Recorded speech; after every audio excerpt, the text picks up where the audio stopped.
ఎప్పుడూ లేని విధంగా భారతీయ చిత్ర పరిశ్రమలో వెబ్ సిరీస్ల హవా పెరిగిపోయింది. వివిధ భాషల్లో ఓటీటీలో విడుదలవుతున్న ఈ వెబ్ సిరీస్లు భాషాభేదం లేకుండా చూడటానికి ప్రేక్షకులు ఇష్టపడుతున్నారు. కాన్సెప్ట్ బాగుండాలే కానీ ఎలాంటి జోనర్లో వెబ్ సిరీస్ వచ్చినా హిట్ చేస్తామంటున్నారు. ఈ నేపథ్యంలో ఇటీవలే తెలుగుతో పాటు పాన్ ఇండియా భాషల్లో త్రిష నటించిన బృందం వెబ్ సిరీస్ విడుదల అవగా అద్భుతమైన రెస్పాన్స్ వచ్చింది. ఆద్యంతం క్రైమ్ థ్రిల్లర్లా తలపించే ఈ వెబ్ సిరీస్లో ప్రతి ఎపిసోడ్ ఆకట్టుకుందనే చెప్పాలి. మొత్తం 8 ఎపిసోడ్లు కలిగిన ఈ వెబ్ సిరీస్లో 40 నిమిషాలకి పైగా నిడివితోంది. మరోవైపు ఇన్నాళ్ళు హీరోయిన్గా తన అందంతో మెప్పించిన త్రిష తొలిసారి వెబ్ సిరీస్లో సస్పెండ్ అయ్యి పోలీస్ అధికారిగా సీరియస్ క్యారెక్టర్లో నటించి సక్సెస్ అవుతారు. ఇది నువ్వు కోరుకున్న బలి కాదు, వాళ్ళు ఇవ్వగలిగిన బలి. ఈ బృందంలో నటీనటులుగా ఇంద్రజిత్ సుకుమారన్, జయప్రకాష్ ఆమని, రవీంద్ర విజయ్, ఆనంద్ స్వామి, రాకేందు మౌలి ఉన్నారు. మరి ప్రేక్షకులని ఆకట్టుకున్న ఈ వెబ్ సిరీస్ కథనం ఎలా ఉందో రివ్యూ ద్వారా చూద్దాం.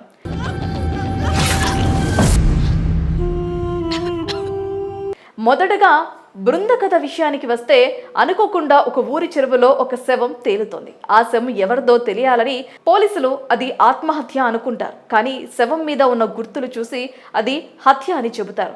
ఎస్ఐ బృందం త్రిష లేడీ పోలీస్ కావడంతో పనిచేస్తున్న చోటు కొంత చిన్న చూపుగా చూస్తాడు సిఐ.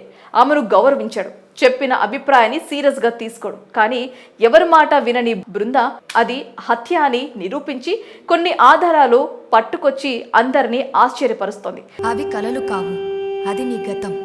మీ వాళ్ళు ఎవరైనా ఉన్నారని ఎప్పుడైనా ఆలోచించారా? మరి ఆమె పట్టుకొచ్చిన ఆధారాలు ఏంటి? ఆ చెరువులో పడ్డ మనిషి ఎవరు? ఎందుకు చంపారు? ఎలా చంపారు? ఈ కథలో దైవానికి దయ్యానికి సంబంధం ఉందా? ఇలాంటి చాలా రకాల విషయాలు ఇన్వెస్టిగేషన్ చేయటం మొదలుపెట్టిన బృంద పోలీస్ సిబ్బందికి నమ్మలేని నిజాలు తెలుస్తాయి. ఆ తర్వాత ఏం జరిగిందో తెలియాలంటే బృంద చూడాల్సిందే. అంటే మీ సొంత వాళ్ళు ఈ బృంద వెబ్ సిరీస్లో ఎలాంటి అంశాలు బాగున్నాయో విశ్లేషించుకుంటే, దీంట్లో ఉన్న మొత్తం 8 ఎపిసోడ్లు కూడా కథలో భాగంగా బాగా డ్రామాటిక్ చేస్తూ సన్నివేశాలను స్క్రీన్ ప్లే ఎంజాయ్ చేసేలా రక్తి కట్టించాడు దర్శకుడు సూర్య మనోజ్. క్రైమ్ థ్రిల్లర్ కావడంతో ఒక్కో ఎపిసోడ్ చూస్తున్న కొద్దీ నరాలు తెగే ఉత్కంఠకు గురి చేస్తుంది.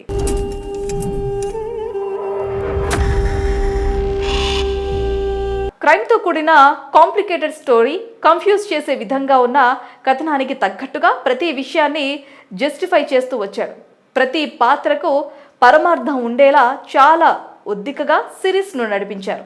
ప్రతి ఎపిసోడ్ చివర్లో ఇచ్చిన ఊహించిన ట్విస్ట్లు సిరీస్ మొత్తం ప్రేక్షకులు ఆపకుండా చూసేలా చేస్తాయి. 50 మంది ఆడవాళ్ళు, పిల్లలు ఆ ఏడుపులు వింటుంటే మన డిపార్ట్మెంట్కి ఇది పెద్ద బ్లాక్ మార్క్. దైవత్వానికి, మానవత్వానికి, రాక్షసత్వానికి, అలసత్వానికి, ఆశావాదానికి మధ్య వ్యత్యాసాన్ని సింపుల్ డైలాగ్స్ తో అందరికీ అర్థమయ్యేలా రాసిన జయకృష్ణ రచన సిరీస్ కి మరో ప్రత్యేక ఆకర్షణగా నిలిచింది. ఎక్కడా బోర్ కొట్టించిన విధంగా స్క్రిప్ట్ ని హ్యాండిల్ చేసిన దర్శకుడు అన్ని రకాలుగా న్యాయం చేశాడని చెప్పొచ్చు.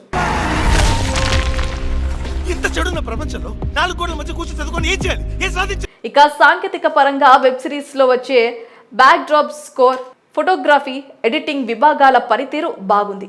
త్రిష, ఇంద్రజిత్, రాకేందు, రవీంద్ర విజయ్ పర్ఫార్మెన్స్ మెప్పిస్తోంది. క్రైమ్ కాన్సెప్ట్తో వచ్చే కథలను ఆదరించే వారికి బృందం తప్పకుండా ఖచ్చితంగా నచ్చుతోంది. ప్రస్తుతం ఈ సిరీస్ తెలుగులో మాత్రమే కాకుండా హిందీ, తమిళం, కన్నడ, మరాఠీ భాషల్లో కూడా స్ట్రీమింగ్కి అందుబాటులో ఉంది. చూడని వారు బృందాన్ని ఓటీటీలో చూసి ఎంజాయ్ చేయొచ్చు.